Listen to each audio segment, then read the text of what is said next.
Welcome to Morning Call, a podcast where we share our experiences around letting go of grief and learn to move with grace through mourning. Our mission is to get curious about and change the conversation around loss to a more authentic one in our culture. We are your hosts, Alyce Christina and Crystal Lee, two friends who connected through yoga and movement and ultimately found a deeper connection over our own parental losses. We share how our experiences have informed us to live our lives more authentically, boldly, and in the now so that you can do the same. We believe where there is pain, there is transformation. From the loss of a loved one to change in a career, a heartbreak, identity shift, and many other forms of loss, we walk this path together. To discover the light within the darkness, we recognize the joy within pain and invite you to dive in with us as we share in the hope, laughter, and lightness of the mourning journey. Join us for stories, interviews, and conversations that connect us as we explore the universal experience of loss that invokes the becoming of one's true self. Welcome back to Morning Call. We are your hosts. I'm Crystal. And I am Alyce. And today we're going to be talking about how our own experiences of loss have made us maybe more aware or conscious of or open to other types of loss, and maybe more like empathetic to other people who have experienced various types of loss. So Alyce, I know that you have had some experience with, feeling like the loss of your mom had you sort of revisit and maybe reframe some other types of losses. So do you want to talk to that? Absolutely. Yeah. So I think that this veil that we're visiting and experiencing, this, it almost after the loss of my mom, it's almost like this veil lifted. And I was able over the process to, as I continue to grieve, as I continue to mourn, in all of its various stages, it's given me a clearer understanding of how I perceived and my own process of mourning past losses. Like, right, my grandmother I lost when I was 16. My grandfather, I lost my mom's dad when I was 16. My grandmother when I was in my 30s. My aunt when I was at the end of college, my mom's older sister, even to my uncle who I was probably 2 or 3 maybe at the time, and as a 2-year-old, I don't I remember small details and to be able to go back and visit these losses that I think I grieved them in a way in which I was taught to. And now I've been able to grieve and mourn their losses in a deeper understanding of what I believe them to, to be, like, who these people were to me, especially now. And not just people, experiences too. When we kind of came up with this topic in conversation a couple weeks ago, I had just returned from travel and this beautiful week-long trip in Mexico with this amazing group of people. And I caught myself in conversation saying, not necessarily needing a vacation from my vacation. And what I was experiencing was almost the loss of that experience, right? Like that experience being done, right? And never, like, we're never going to get that. You're not going to have that exact trip, that moment. Yeah. Again. And I think that is something really beautiful to recognize, that we can mourn the loss of our experiences, and that allows us space to to celebrate those experiences, right? To truly cherish um, what was created in that moment. Yes. Agreed. Yeah, and then also like different versions of myself. For me, more recently is like grief is love, right? And the greater we love, whether it's ourselves, our people, our pets, our experiences, the greater we feel the pain or the hurt of loss. And I think part of the clarity of like understanding our own, and maybe it's not even understanding, I don't think we will ever fully understand.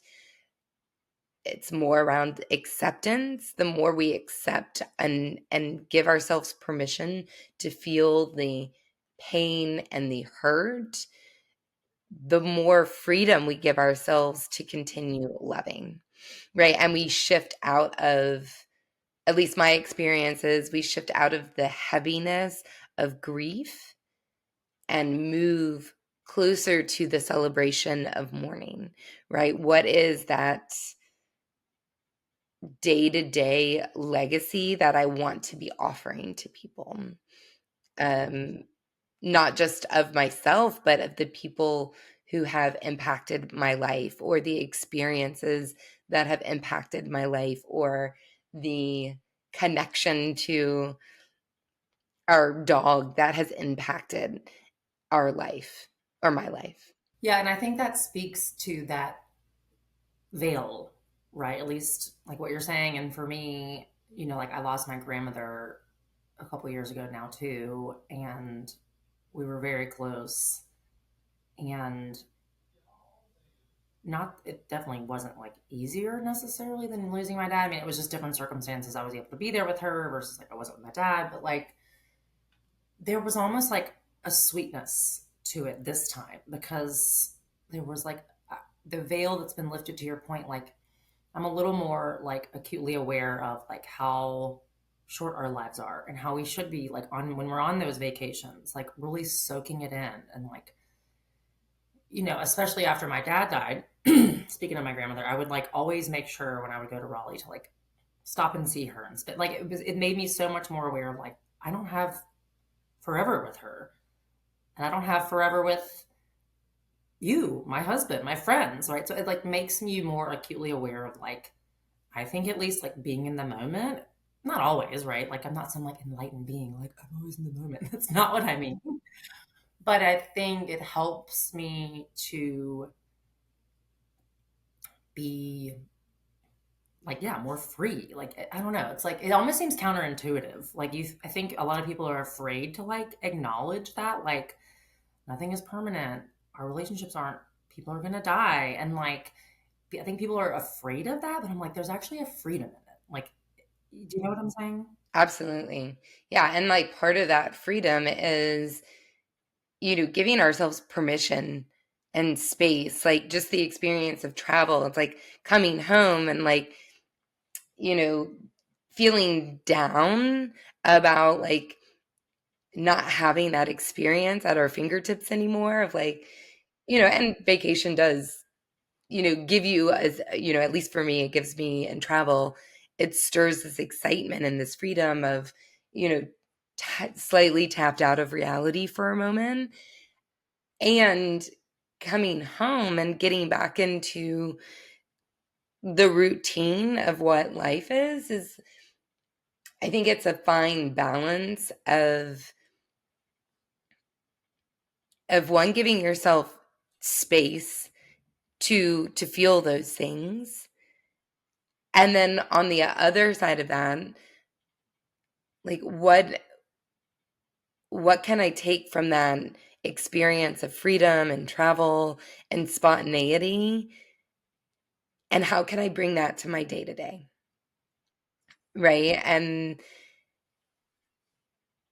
I think the same goes for, right, similarly, I'm not an enlightened being, and I practice, and to be able to notice in myself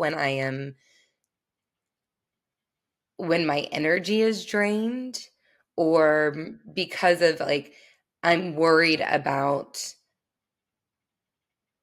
a cycle ending, right? A life cycle ending, whether it be my own life, whether it be someone else's life or right. So I'm getting caught either in past experiences or I'm like way ahead in the future that takes me out of what's happening now. Right. And so just being aware of that is a tool that I use to, okay, what do I need to do to restore my presence? Like, how can I invite a bit of fun into my day to day?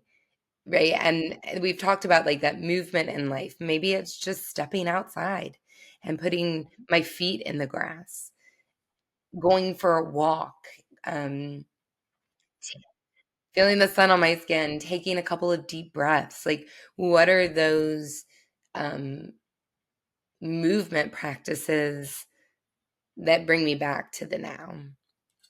And then, and also it goes to, mourning these past versions of ourselves, right? It was after my mom passed away, I realized I didn't give myself space to mourn the the end of my relationship with Amelia's father, right? And it was almost like that in that moment, as like I reflect on it, I was like, it was the adrenaline. It's like, okay, either I'm gonna, I have to fight through something, right? And I have to like dig my heels down and like make things happen for myself, right? But there was no, I never gave myself permission to be like,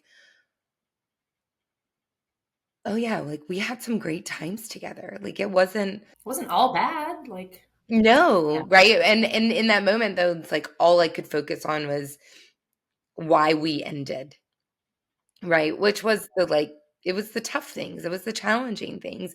And we chose not to keep showing up for each other, right? And so that's what I kind of tethered myself to. And now I've been able to go back and reflect and, and my daily reminder of what, the most powerful thing we created was Amelia, right? The best possible versions of both of us now live in this amazing human that I get to watch grow for the rest of hopefully, well, yes, knock on wood, for the rest of my life. Yeah. And to be able to just beautifully like remember the sweet times that we had together and honor them and also honor myself to like in a space where I've been able to evolve.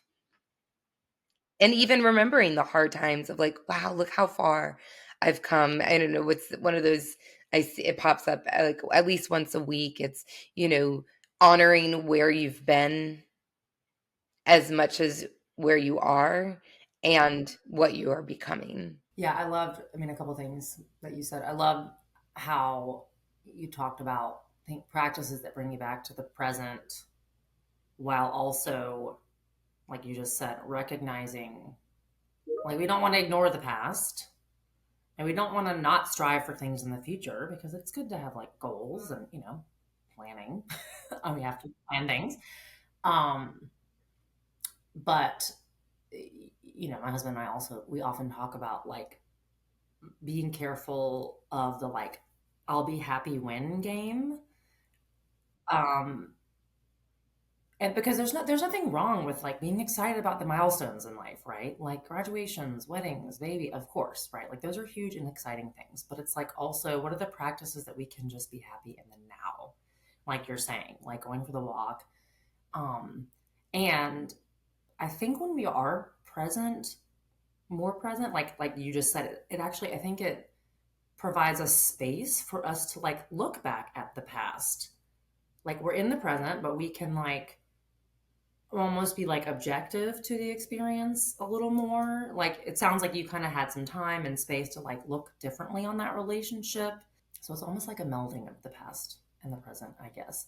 But also being still and being in the present helps you. I mean, you want to just truly be in the present, right? And maybe not thinking about future and past, but it might provide a different type of space to even think about the future. Like, okay, if you don't stop and be still, it's like sometimes you're not as intentional with what you want to plan. Sometimes you're just like doing, and you're not really being conscious about what's going to come in the future. But if you just stop for a minute, you can be more intentional. Does that make sense? Absolutely. Yeah. I think what's coming up for me is that when I give myself space to reflect, honor, and show gratitude for what was, it frees up and allows more intentional communication to be had, not only in my current relationship of the person that I choose to do life with, but also like Amelia's dad. And I get less frustrated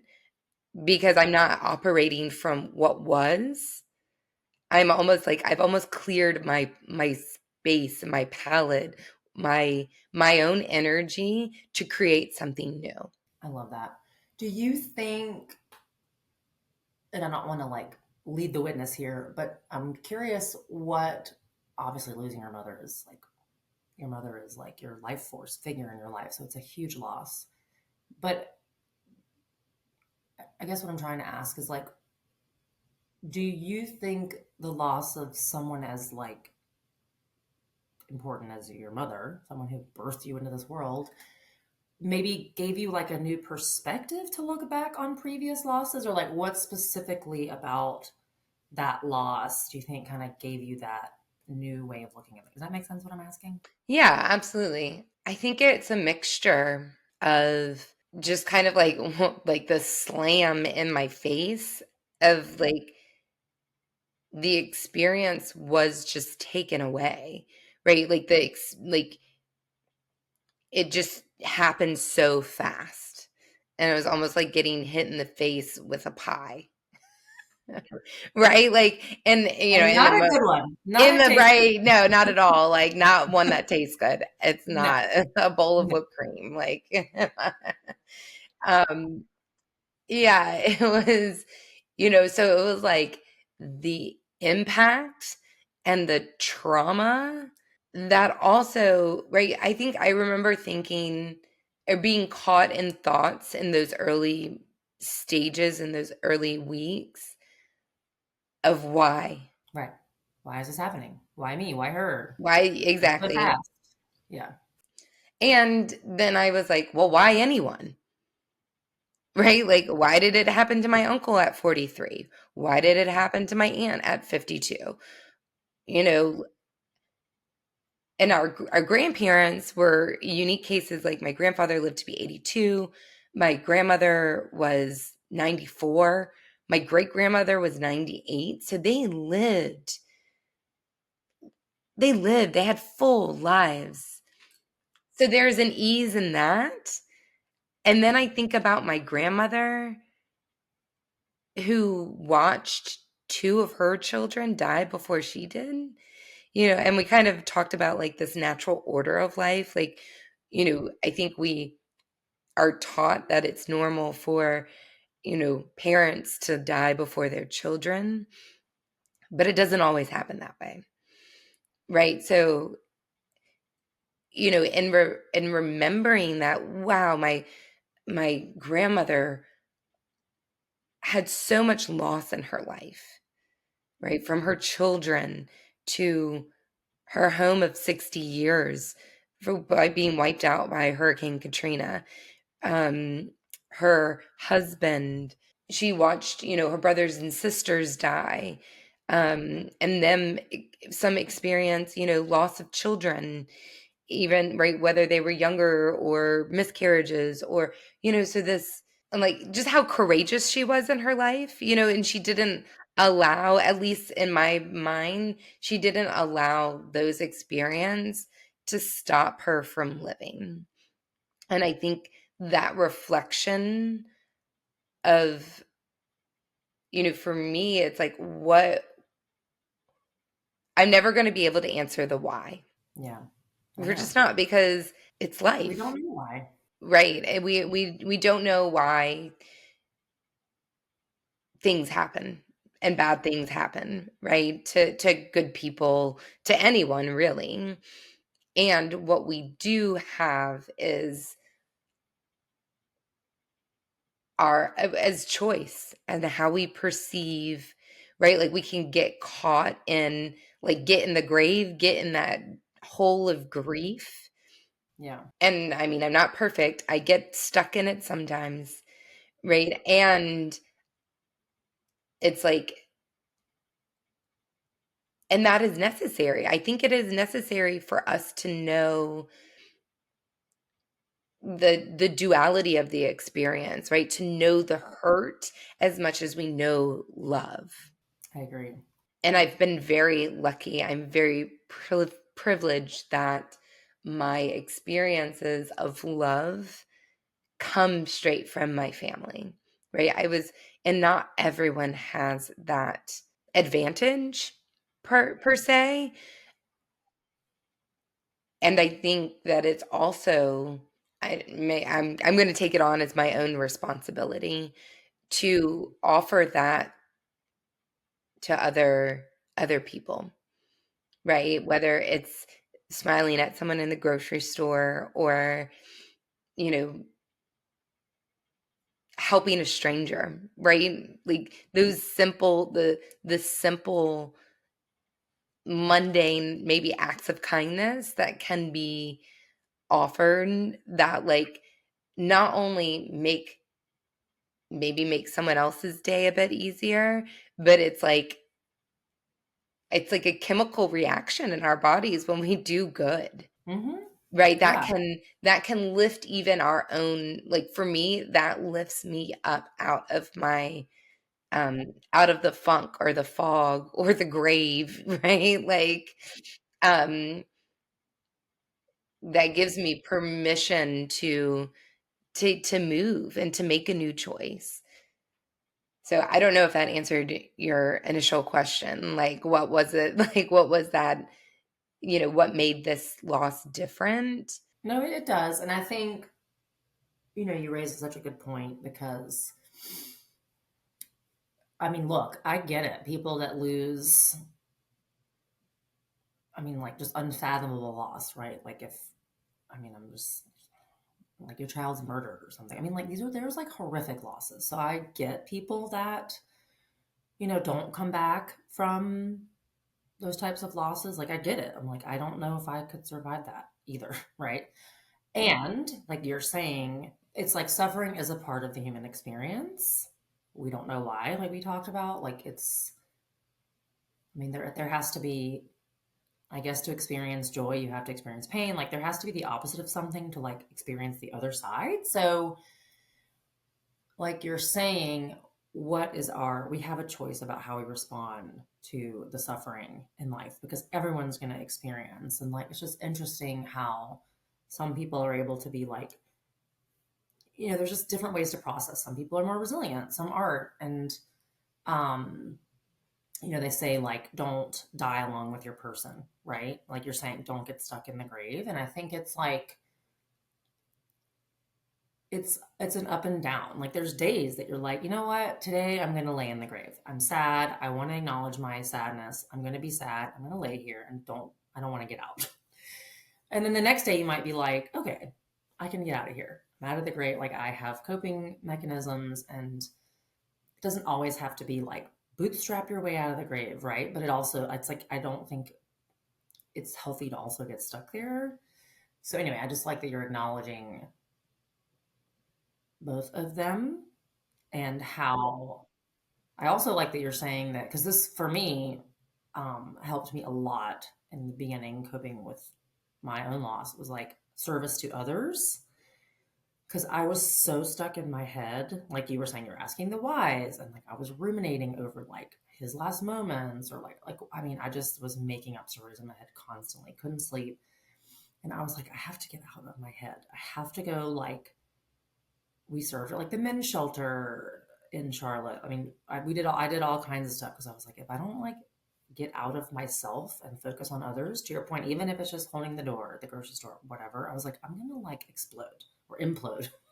But I Um, think it's a societal thing, right? Like everything's supposed to be so instant that like when loss happens so instantly, like there is no preparation or really, um, especially for like your experience, right? Your dad had a heart attack, and I remember you sharing about like having this worry, but like that something could happen to your dad, but we're never fully prepared for that to happen, right? And I think that, right, like this choice that I'm talking about, it's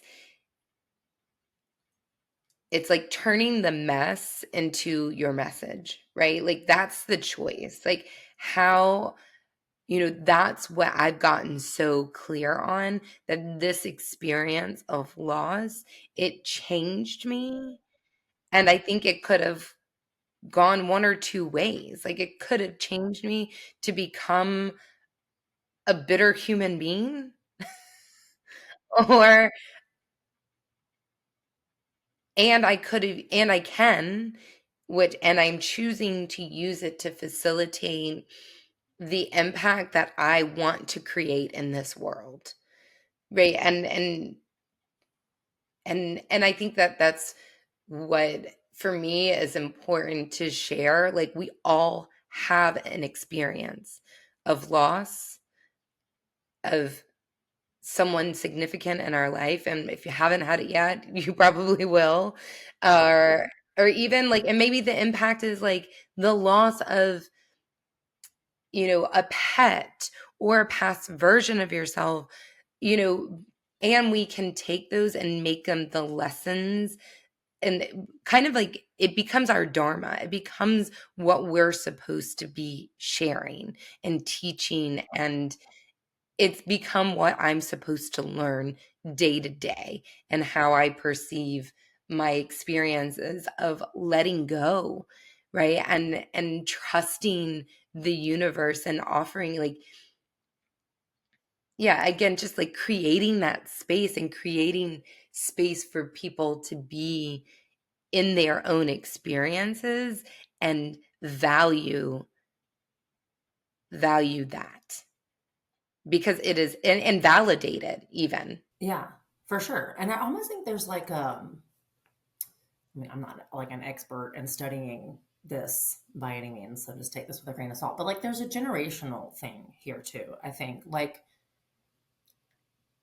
I'm about to say something like woo woo, but you will agree with this. Like, I think our consciousness, as like our universal consciousness as a human race, is like expanding with every generation a little bit. If that makes sense, what I'm saying.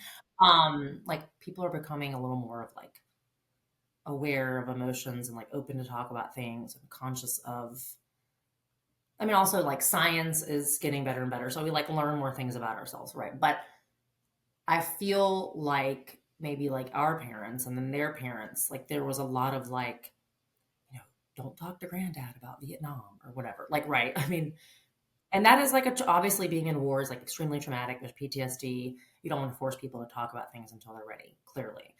But I think with each generation, like us and like Amelia and like kids, when they become older, I think it's like we're starting to like, I mean, you and I specifically, we, but I don't know. I feel like kind of our generation of people is like a little more in tune with taking their pain and talking about it more to use it to, instead of like becoming in the grave or like becoming hardened, not talking about something, not dealing with it. It's like we actually are expressing it and getting it out and maybe making it like not productive, not that we want to make it like I think monetary, that's but I mean, accurate. yeah, it's I like think we're doing productive something. is Yeah, creating action around it so that we can create change. exactly, exactly. So it's like using our negative experiences for something positive instead of just letting them like sit almost like dead inside of us and do nothing. That I think a lot of like our parents and their parents did. So I kind of am like only excited to see what like like Amelia and like her generation could do too. I don't know if that makes sense. Absolutely. Absolutely. Because I think that, you know, when you were just talking, it made me think about when I did get divorced and separated. I remember going to our first family function. It was a wedding. One of my cousins was getting married. And my mom literally pulled me aside and said, "You don't have to tell people you got divorced. Like, we don't have to talk about it." And I was like, "Well," I'm like, "I'm sorry you feel that way because it happened." I was like, "And I don't walk around with a name tag that says, 'Hello, my name is divorcee.'" Like, divorcee, like, whatever, like, I'm like, "This was just an experience that has happened to me." And same thing, I could let it define me or I could not, and I chose to not let it define me, and what it has done is I've used it to get really clear on the relate how I cultivate my relationships, on what a partnership means to me and the kind of partner that I want to be. Yes, and I there's no shame around it. Like, just like there's no shame in crying over the loss of a past version of yourself or the loss of a job or the loss of a friendship or the loss of our people or our pets, like whatever it is.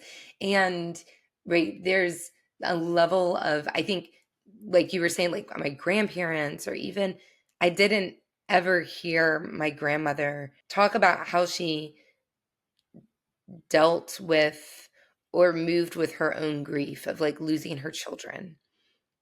Um, and I think that that was a very like it's a cultural generational thing that they just didn't talk about it. Right? And which is odd to me because it's like then you look at other cultures, right, who have weeks of mourning and grief celebration or, and it's like,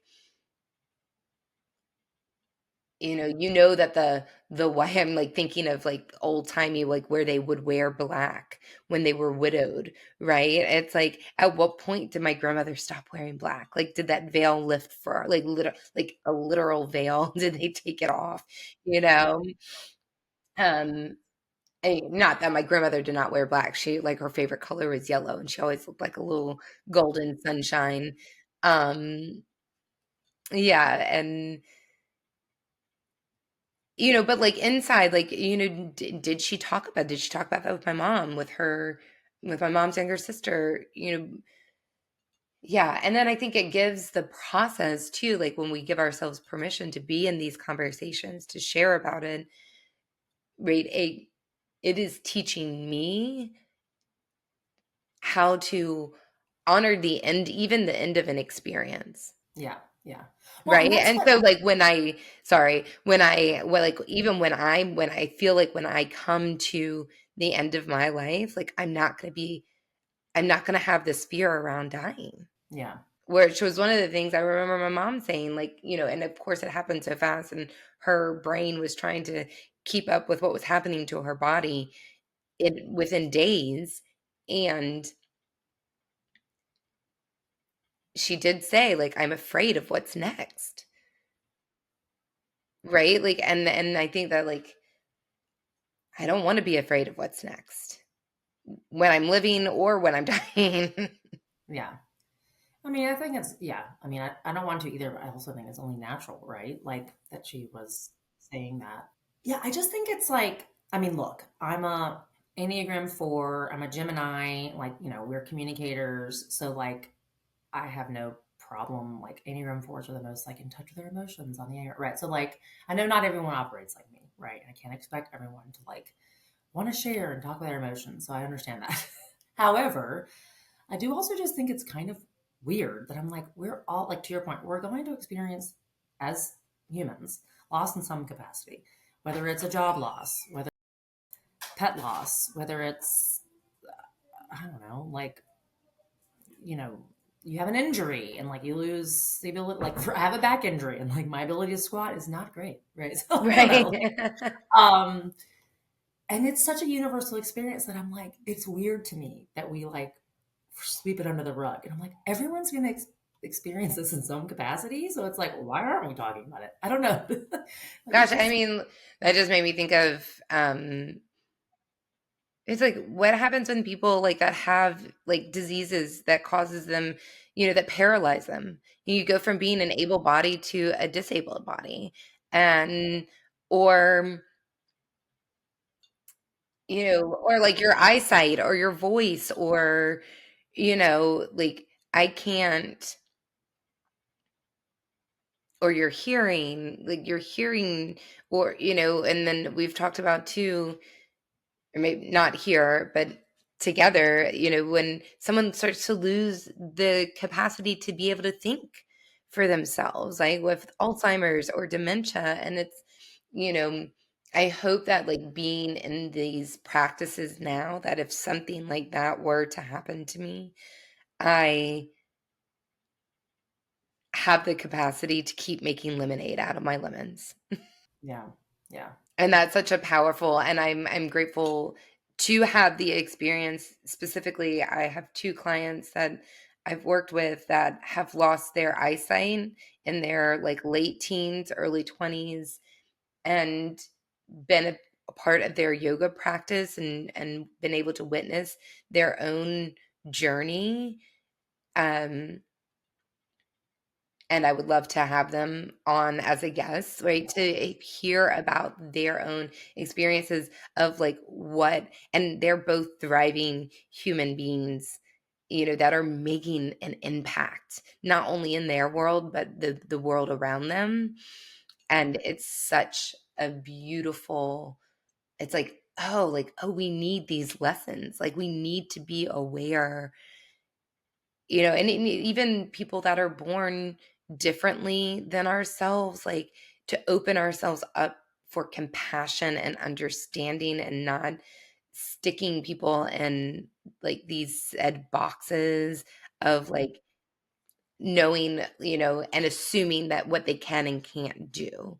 Right. And I think that these conversations are around how we perceive our own loss and our own grief and our own challenges make us more compassionate and accepting and open up a door for us to learn others um message, others lessons, others, and makes us a more compassionate totally. society. It reminds me of the term like the new normal, because the only thing in life that is constant is change, and with any type of loss, like you're saying, their body has changed, their experience of the world changed because of their loss of eyesight, or through divorce, like the experience of relationships changes after a relationship ends. Like you have like a new perspective. And like you said, how you approach your current relationship is different from before. So like there's always an evolving, there's a new normal. Like there's a shedding of the old way. And we have to have sort of an allowing of the new way, whether we want to or not sometimes, because it's like it's coming, like the change is coming. Um, And I think it applies to so many areas, not just like death.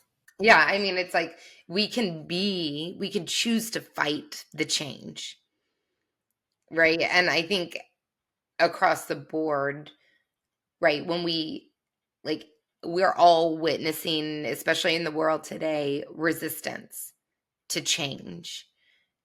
And it's kind of just making us go in this like downward, it's not this way, it's a downward spiral of like fighting against each other. And like honestly, I that's not how I want to live. I don't want to live in constant resistance, right? What I do want is to facilitate change that makes the cycle go upward so that we become better. Um so that we do better not just for ourselves, but for everyone. And I think that that is like, that is the difference. Like that is the choice that we have to make on a very individual level, right? Of whether we're going to stay like almost like staying in the grave is like resisting what's real, right? And everyone's reality is completely different. It's very individual. At least I believe that. And my reality was like I can either live in this why me, why my mom, like the pie in the face was almost like a wake up. Like, and for whatever reason, I'm never going to be able to answer that, but like the clarity that I received from that experience was the lesson I learned in letting go and trusting what I do day to day makes a difference and matters. I agree. Yeah, I think we talked about this in a previous episode, but and I said like as much as I think we'd each want our parent back, I think we're both grateful for that clarity and the lesson that Absolutely. came out of it because it's helped both of us to live more freely and boldly and like take the risks and do the things and live like for example there's like this trip I'm thinking about going on in the fall and it's like a little it's pretty pricey and there's like and anyway there's like some potential obstacles and I'm like you know what I don't know I could die tomorrow let me just do the damn thing right like um and I don't think I was as much like that before losing my dad not it's not that I'm like go crazy take all the risks but it's like I don't know I just look at things so differently. Yeah, we were just having, I went to brunch with some girlfriends yesterday and we were talking about like the different perception of like our parents, right? And um one of our friends was saying like her dad is a saver and like has everything like written out and you know wants to pass down his wealth, when he's gone. And I was like, oh, my dad's the same way. And then, but I was like, but I'm like, you can't take it with you. Right. And as much as I want to leave something behind for Amelia, but like, I'd also rather have the experience. I'm like, hey, dad, that money could like really, offer me something now and you could see me enjoy it as opposed to like waiting until you're dead. And it's like it's just it's just an interesting way of thinking, that's like we get to be in choice of like you said, it's like I could choose to like let the obstacles stop me from doing the thing I really want to be doing out of fear, or I can do it now, right? Because it's like I like living in fear is not how I want to live. You need to live now and do it now. Thank you for joining the Morning Call podcast. Our intention is that you found a nugget of hope, inspiration, connection, or all of the above. If you seek to dive deeper with the Morning Call community, email us, subscribe to our page, leave a review, and fill out our survey. We want to hear your stories and widen the conversation to support and empower our grief experiences as we collectively become our true selves. Find us and subscribe on all streaming platforms, YouTube, and at Morning Call Podcast on Instagram. You can also email us at morningcallpodcast@gmail.com.